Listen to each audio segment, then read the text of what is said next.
El licenciado Juan Pablo Suárez, ya en comunicación con nosotros, expresidente del Colegio de Economistas. Licen, le agradezco mucho por este contacto. Hay una nueva idea, hay un nuevo objetivo en el manejo del Banco Central de Bolivia, ya conociendo quién es el nuevo presidente. ¿Cómo ve este cambio, por lo menos en teoría, ¿no? Por todo lo que se ha dicho? Entendemos que en los próximos días se comenzarán a ejecutar políticas que nos van a mostrar si el discurso es real o no, pero por lo menos hasta acá hay una nueva idea del manejo del Banco Central distinto a estos últimos 20 años. César, ¿cómo le va? Buenos días. Sí, usted menciona una idea claro y obviamente es claro que los nombres que están en el banco, ¿no? Que está de los nuevos nombres el licenciado David Espinosa, está como directores interinos Walter Orellana, está Denise Guzmán, Álvaro Alfonso, Romero, Claudia Aide Pacheco, que era presidente también, era mi vicepresidente de la gestión y después fue presidente del Colegio de Economistas. Creo que todos tienen claro y siempre se ha hablado y siempre se ha mencionado, y ese es su norte seguramente, que el Banco Central no puede ser una caja chica pues de los políticos de turno, ¿no? Ellos van a cuidar su nombre seguramente. El Banco Central tiene que ser una entidad seria, ¿no? No podemos seguir teniendo un Banco Central que, por ejemplo, durante los últimos años ha prestado a empresas estatales alrededor de 6.000 millones de dólares. Imagínense, de repente estuviéramos con algo de respiro si no se hubieran dado esos préstamos a empresas estatales a largo plazo con tasas de interés bajísimas, que en la práctica es regalarles plata y en la práctica es tener activos del Banco Central de pésima calidad. En la práctica termina siendo una emisión monetaria. No podemos tener un Banco Central que no brinde información a la población. Entonces, por lo menos por los nombres y por la formación y de los nuevos directores interinos, porque hay que recalcar que soy interino, se prevé una mejora. Tampoco hay mucho juego de cintura, ¿no, César? No hay posibilidades tampoco ya para que el Banco Central siga comportándose de la manera que se ha comportado durante los últimos años, ¿no? Justamente en ese tema, el Banco Central va a tener que administrar ahora prácticamente las bóvedas vacías y además administrar un montón de plata que se ha impreso en el último tiempo. ¿Cómo ve esta situación? ¿Qué es lo que deberá hacer? Se debe hacer desde el Banco Central en vista de estos dos temas, el hecho de que ya no tengamos reservas o tengamos muy pocas y el hecho de que se haya impreso en el último tiempo tanto boliviano. Claro, ha habido una emisión monetaria bastante alta, lo cual ha presionado a la inflación en el país. Esta emisión monetaria muchas veces ha sido, digamos, camuflada en préstamos, etcétera, pero en la práctica ha sido emisión monetaria, porque si usted le presta, le doy un ejemplo a la población, si usted le presta a una persona irresponsable, a un borracho, fiestero, etcétera, que no trabaja, en la práctica ese no le va a pagar, pues, ¿no? Lo mismo, se le está prestando para construir plantas que para lo único que servían, plantas de coca, plantas de leche, plantas de industrialización de no sé qué, para lo único que servían era para dar pega, digamos, ¿no? Era el único objetivo. Y en la práctica son emisión monetaria, lo cual ha incrementado la cantidad de bolivianos, digamos, circulando, y obviamente ha incrementado la inflación. Como le digo, no tiene mucho juego de cintura el Banco Central, y básicamente tendrá pues el Banco Central que ser un Banco Central de nuevo serio, y bueno, transparentar la información. Obviamente hace 10 años pues que teníamos bonanza económica, era más fácil, digamos, ser director del Banco Central o trabajar en el Banco Central en cargos jerárquicos cuando teníamos reservas internacionales netas por más de 15.000 millones de dólares. Hoy prácticamente no hay en divisa, lo único que hay es oro. Entonces el Banco Central ya no tiene que estar sometido al poder político, ¿no? Y al poder político irresponsable más aún. Entonces, seguramente el Banco Central va a recibir algunos recursos por los créditos, seguramente vendrán créditos del FMI, lo más probable, porque el FMI es el único que presta, César, es la única entidad que presta para reposición de reservas, eso que a veces no le queda claro, es la única entidad que presta para crisis monetarias, para temas monetarios. Las otras entidades como la CAF prestan, digamos, con objetivos específicos, para un puente, para una carretera, un buen proyecto, aunque obviamente ese flujo de divisas pasa por el Banco Central y da un respiro. Entonces, seguramente en algún tiempo el FMI, perdón, el Banco Central va a recibir un crédito del FMI y el Banco Central va a tener que administrarlo de una manera correcta, ¿no? No va a quedar otra.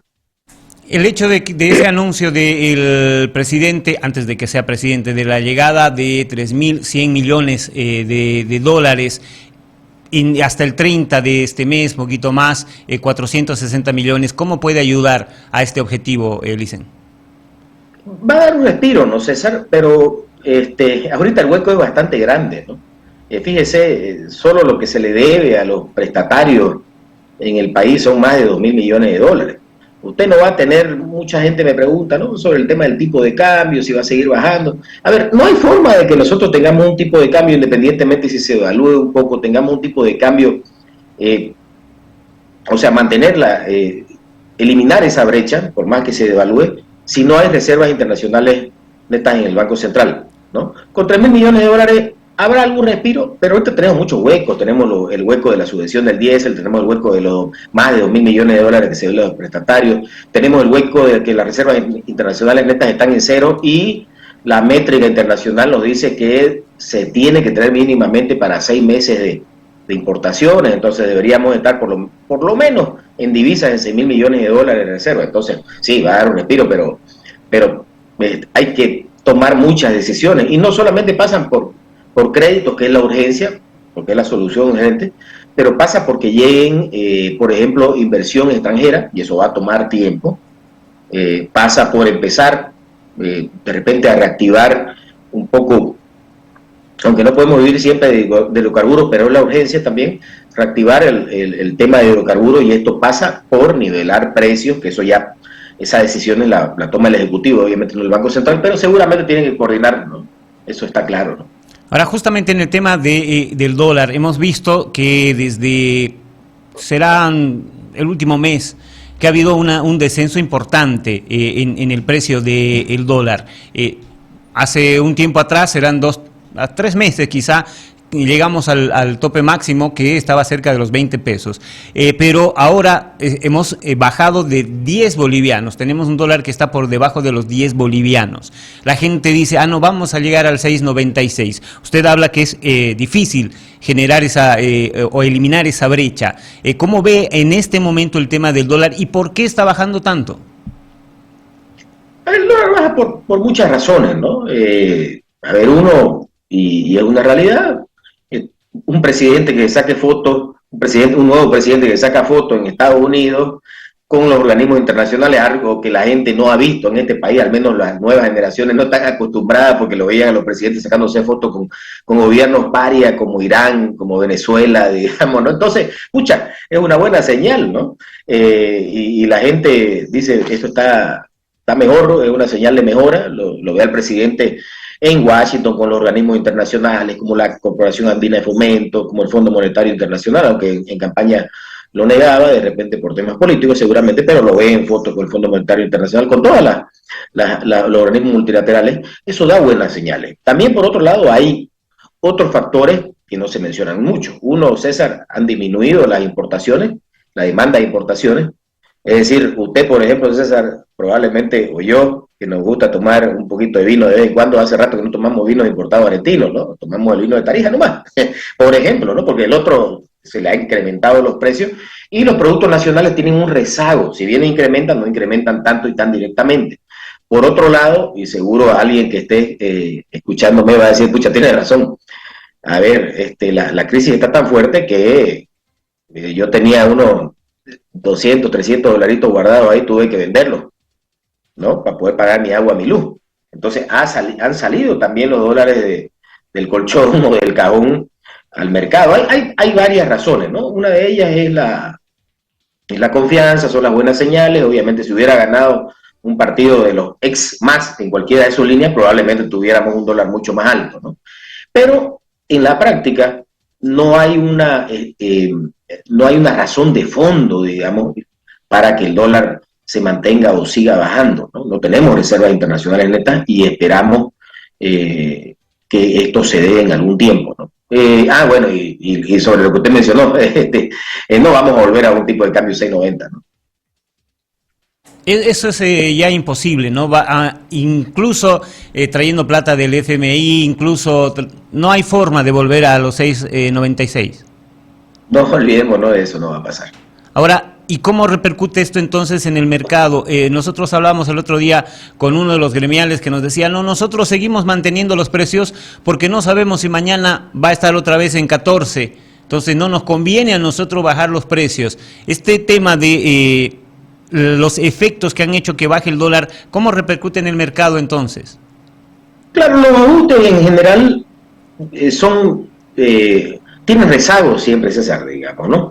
Tampoco, y usted se da cuenta que el dólar baja, sube, bajó a 10, llegó a 11, bajó a 10, entonces los ajustes no van a ser diarios, dependiendo del tipo también de mercado, ¿no? En algunos mercados, me refiero al tipo de sector, en algunos mercados de repente es más flexible y las cosas van al día, y en otros hay rezago, porque recordemos, de repente, no sé, pues si usted trajo electrodomésticos y baja el dólar,